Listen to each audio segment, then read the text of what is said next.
Nicolai, pero ¿por qué hay tanto escándalo con la criptomoneda? Los veedores. Cuando se supo, se produjo la corrida. Y ahora todos quieren sacar su plata. Bueno, pero ahora hay que recuperar la plata, ¿no? ¿Cómo? ¿Y cómo? Pero ¿cómo? Si fuiste vos el que me propuso invertir ahí. Está saltando todo. No, pero no puede ser. Si era todo legal, hasta me dieron una aplicación, todo, donde podía ver la plata. Puede pasar lo peor. Es una cáscara vacía. ¿Y la mina de oro en Jujuy? Se cortaron. Y la peleó hasta las últimas. Pero, a ver, ¿qué pelear? Si estuvo hasta esta mañana prófugo. ¿Qué? Desde el viernes que no hay nada que hacer, Bonifati. Pero no puede ser. A ver, tenían gimnasio, hamburguesería, hasta eran sponsor de Deportivo Español.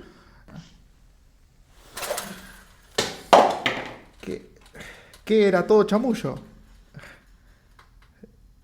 Y ahora el pelado se rajó con toda la plata.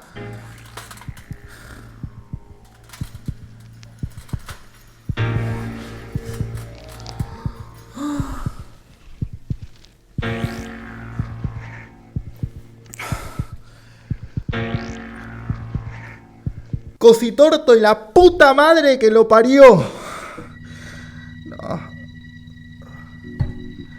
No, pero bueno, ahora tiene que haber alguna forma de recuperar la inversión. Yo soy un contratado, Bonifati. Pero ¿qué emplea? ¿Qué contratado? Si sos una estufa con peluca, ¿qué contratado? No, la puta madre.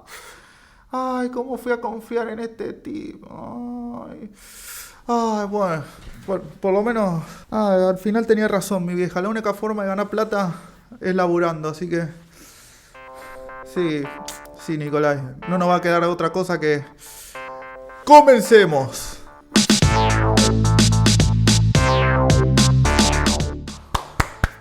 Fuerte el aplauso. Nicolai, mirá qué pedazo de actores. Qué dos actorazos, loco.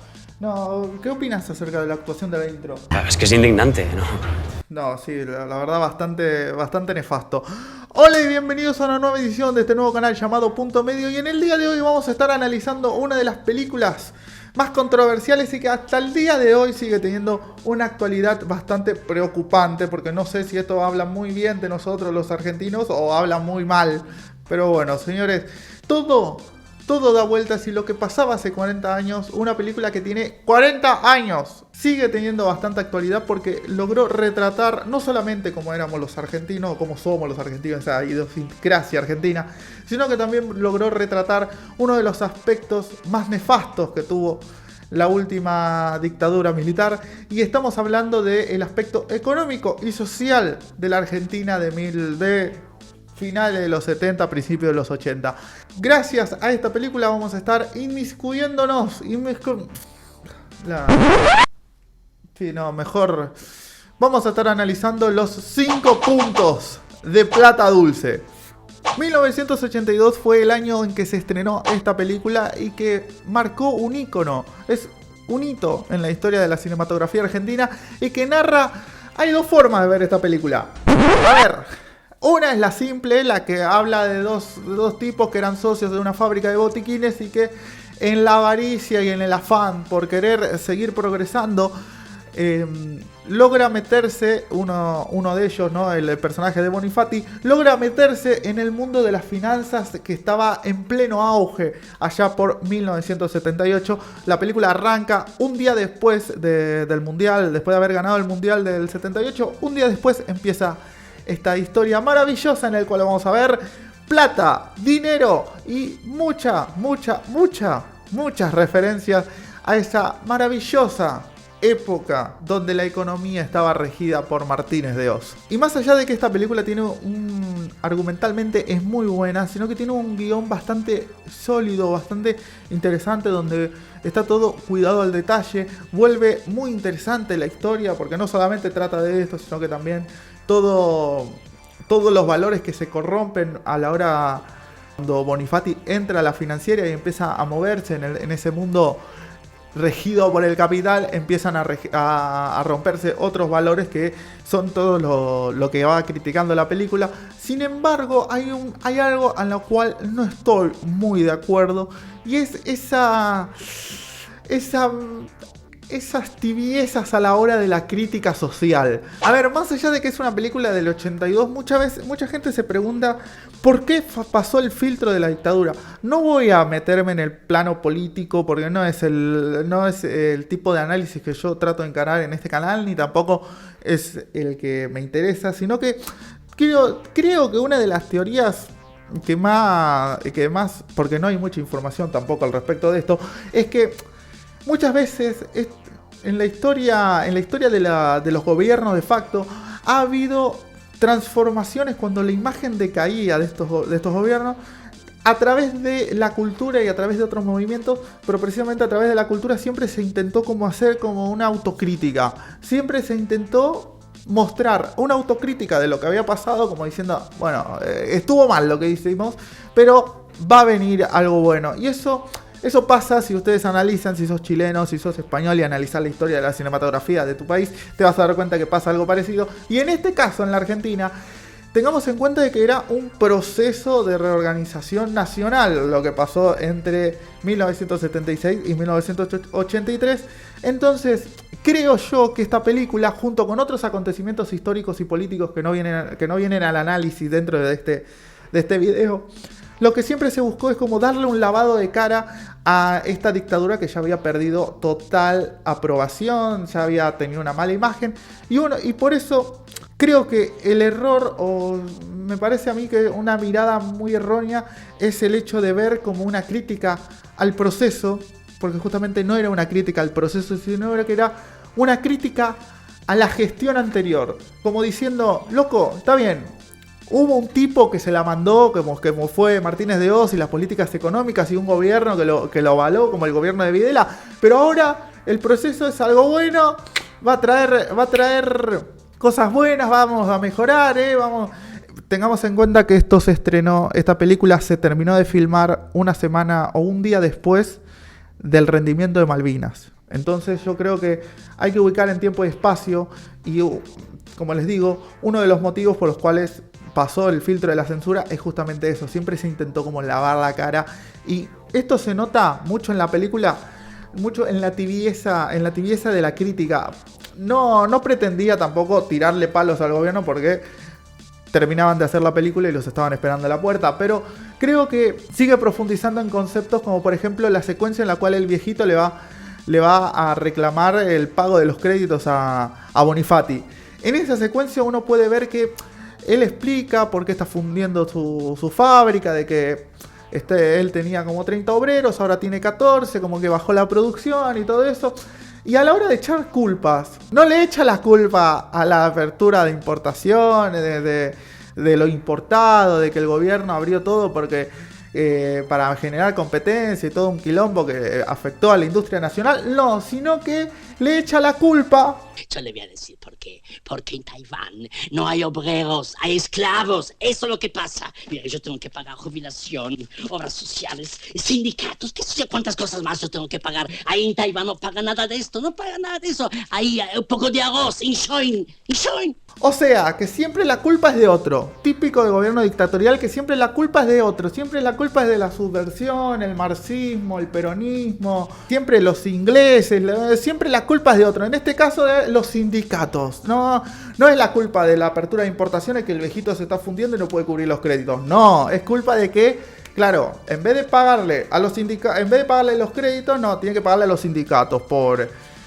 Siempre, por eso digo que son tibiezas. Uno es por el contexto social, que la dictadura, si bien tenía una mala imagen, seguía teniendo imagen. Y otra es que hasta por cierto punto llega a ser, no digo funcional, pero sí llega a, como al quedarse a medio camino. A mí me parece que eso no la hace tan crítica como si hay otras películas que, bueno... Desde ese punto de vista podemos llegar a debatirlo en otro contexto que no va a ser este, porque en esto acá nos centramos en solamente lo audiovisual y solamente en lo que pasa dentro de la película y no por fuera.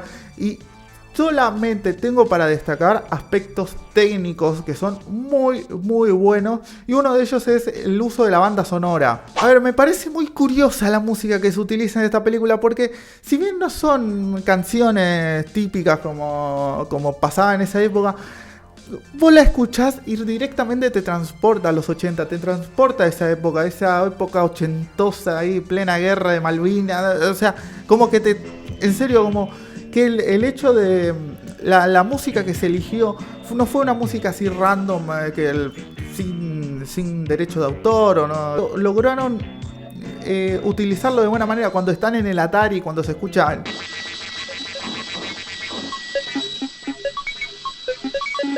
Todo eso me lleva a esa época y complementado con el guión que ya es muy preciso y tiene muchos datos más allá de esa tibieza en la crítica, tiene mucho contexto que está muy bueno, muy retratado. También tiene eso del uso de la música, tiene ese aire de dictadura, tiene ese aire militar que tenía en esa época, muy bueno. Y otra cosa que tiene también un aire típico de esa época son las interpretaciones de esta película. A algunos les puede molestar que las actuaciones sean un poco exageradas, que a mí en lo particular me molesta que el argentino use el tú, que siempre las películas argentinas con el solo hecho de ser el tú ya es como que la podemos vender a otros países. Yo creo yo, no, es mi sensación. Si querés dejarme en los comentarios qué te parece a vos si sos del extranjero. Porque a mí me parece, y a mí me pasa, cuando una película de afuera quiere retratar a un argentino, pretende o cree que ya por usar el che y el boludo ya son argentinos. Y a mí no, amigo, si sos español, habla como español, no pasa nada, está todo bien. Acá pasa lo mismo, somos argentinos, no creo que a un mexicano le moleste que un argentino diga vos en vez de tú. Pero bueno, si pasás todo eso, te van a encantar las interpretaciones muy buenas, icónicas también de Federico Lupi, Julio de Gracia. Todos los personajes están muy buenos. Y la verdad tiene una calidad actoral muy buena, sobreactuada, pero muy buena en definitiva.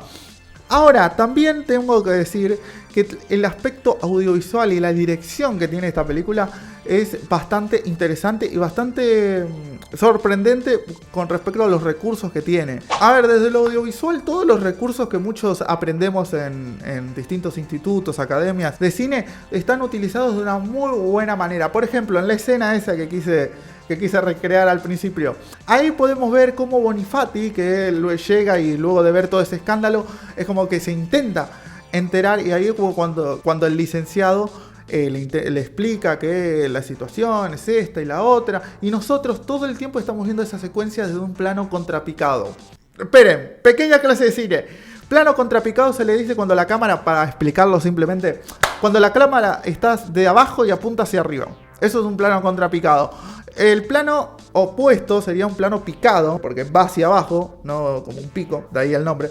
Y entonces siempre se apunta desde arriba y siempre se quiere transmitir como inferioridad en ese caso, como por ejemplo cuando en todas las interacciones que hay entre Bonifati y el personaje de Rubén, todas esas intervenciones cuando enfocan al personaje de Rubén siempre se lo ve en un plano picado, porque se intenta demostrar como una persona como que es ignorante en el tema de la finanza, como que es medio bruto, como que siempre se lo quiere ver de un punto de vista inferior. Y en este caso, ahí vemos como dos grandes, que durante toda la película vimos que eran como genios, águilas, como se le dice en la película.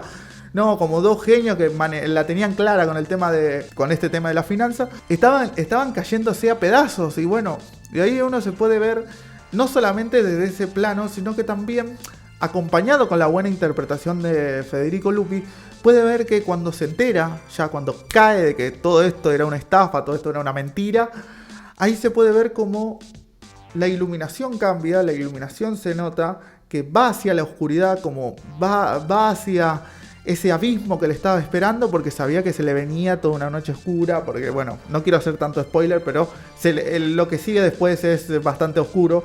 Entonces es como que se acerca, mira como esa profundidad del abismo, y entonces ahí es cuando grita y hace el típico insulto de ¡Arrepiche la puta madre que te parió! Ahora, todo esto que yo les acabo de explicar tiene algo que es muy negativo, pero muy negativo. En este caso yo le tengo que dar un punto negativo a la remasterización de la película.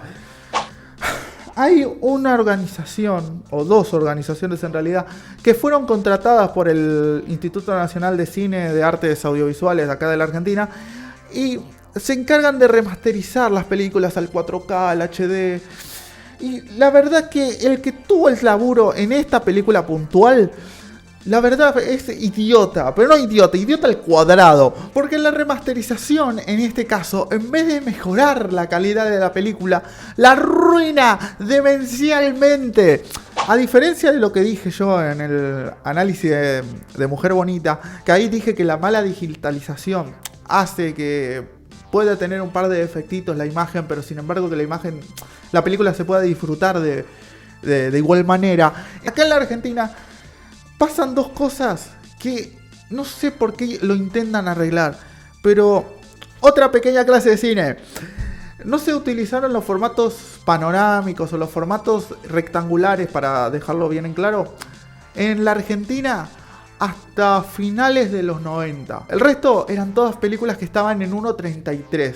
Que ese 1.33 se adapta a las pantallas 4 tercios, se adapta mucho mejor a las pantallas 4 tercios, dejando estas bandas negras que ustedes están viendo ahora a los costados. ¿Qué pasa cuando vos querés adaptar una película cuadrada en una pantalla rectangular? Exacto, vos y yo hicimos el Jardín de Infantes, lo que seguramente no habrán hecho lo del Inca, que es que se pierde, en este caso, entre un 25 y un 30% de la película, porque se recorta toda la parte de arriba y toda la parte de abajo, dejando este formato mal. ¿Cómo se aplica esto en la película? Que, por ejemplo, en la secuencia esta que estaba analizando, cuando entra el veedor del Banco Central y le pide los libros rubricados al licenciado, entra y cuando lo enfocan se le corta la cara. ¿Y ustedes qué creerán? ¿Que el director era tan malo que no sabía encuadrar? ¿O qué? ¿O que ese actor era Al Pacino? No. Lo que pasa es que al remasterizar esa imagen que estaba en 1.33, pasarla a 16.9, genera que se recorte un poquito de arriba y un poquito de abajo, generando este recorte en la cara. Me imagino el hijo de este tipo diciéndole a todos los amigos: che, no, mi viejo estaba en Plata Dulce, actuó en Plata Dulce. ¿Cómo que actúa? ¿En qué parte? ¿En qué parte? No, ¿viste el final? En esta parte, mirá. No, ese bigote es el de mi viejo. Y esto no solamente le pasa a este pobre tipo, sino que también le pasa a todos los actores porque salen mal encuadrados. No salen tan mal encuadrados porque se les recorta un poquito del pelo y un poquito de acá del pecho, pero es malo, mancha la reputación del director, porque las futuras generaciones y yo, que no sabíamos mucho de cine, yo pensaba que estaban mal encuadradas. O sea, yo durante mucho tiempo creí que las películas antiguas encuadraban mal, y no era que encuadraban mal, sino que el mamerto que pusieron para remasterizar la película hace ese recorte que le hace mal al cine. Pero pese a esta mala remasterización de la película, uno no puede dudar que es una película de visionado obligado, porque está o constituye lo que yo llamo personalmente la trilogía del proceso de reorganización nacional. Si La Noche de los Lápices enmarca la violación de los derechos humanos por parte del gobierno dictatorial hacia los jóvenes, y la historia oficial, la película de la historia oficial, remarca cómo fue desde un punto de vista más adulto y se mete un poquito más en lo que pasó con el robo de bebés y con el secuestro de personas, yo creo que esta película logra, no solamente tiene el mérito de decirlo en el momento, sino que también tiene el mérito de enmarcar y lograr ilustrar de una muy buena manera cómo era el aspecto social y económico del proceso, de la dictadura en realidad, porque a ver, como lo dice en un video muy bueno que se los recomiendo si quieren saber un poco más acerca del contexto que enmarca o que intenta enmarcar, que no se cuenta, que se cuenta por fuera de la película, les recomiendo un video de Vera Ferrari en el cual analiza esta película desde un punto de vista más histórico y más político, en el cual yo no quise meterme porque siento que esos conceptos me quedan demasiado grandes y además no es la temática del canal. Pero ahí dice algo que es muy bueno, que quiero tomar, que yo estoy de acuerdo, que es que el proceso, o todo lo que le dicen proceso de reorganización nacional, son todos los que a la dictadura no la quieren llamar dictadura, entonces le dicen proceso. Pero más allá de todo eso, quiero dejar en claro que esta película es importante pese a sus actuaciones exageradas y alguna que otra crítica funcional o crítica tibia a la realidad de la dictadura. Yo creo que es una película muy importante porque logra ilustrar de una manera no pierde ese agradable sabor de encontrarle un lado tragicómico a todo lo que estábamos viviendo los argentinos en esta época tan nefasta y tan oscura de la historia. Bueno, como mejor diría, o como mejor cabe decir, una amarga etapa de la historia argentina.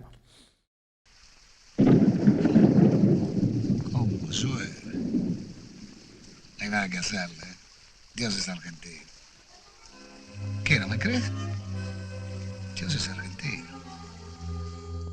Y ahora solo queda decir que esta película, por estos motivos y por otros motivos más que no voy a decir por tema de tiempo y porque la temática del canal no lo permite, esta película Plata Dulce, esta película argentina del 82, merece merecidamente 3 puntos de un máximo de 5. Muchísimas gracias por acompañarme hasta aquí en este análisis. Les recomiendo y me permito dejar en la caja de comentarios todas sus opiniones. Me gustaría leer todas sus opiniones allí abajo con respecto a esta película. Ya que están por ahí, suscríbanse y revisen la descripción porque ahí voy a estar dejando el link al video. Muy interesante video. Yo no suelo mirar análisis cuando yo los hago, pero o antes de hacerlo, pero sin embargo este está muy interesante, muy bueno y que encara otros aspectos que están de la película que entiendo yo que son más por fuera. Acá lo único que hicimos fue un análisis más técnico, más audiovisual, pero en esa película le da como un marco más histórico y económico muy interesante y muy bueno de analizar. Y no te vayas a ese video sin dejarme decirte que si hoy es un mal día, si hoy es un día de mierda, no te preocupes porque mañana va a ser un gran día. Te lo digo yo, papá. Mañana va a ser un gran día, te lo digo yo. Nos vamos a mirar las caras entre todos. El norte no va a estar arriba, va a ser todo sur. Ya no van a sangrar las manos de esos pocos.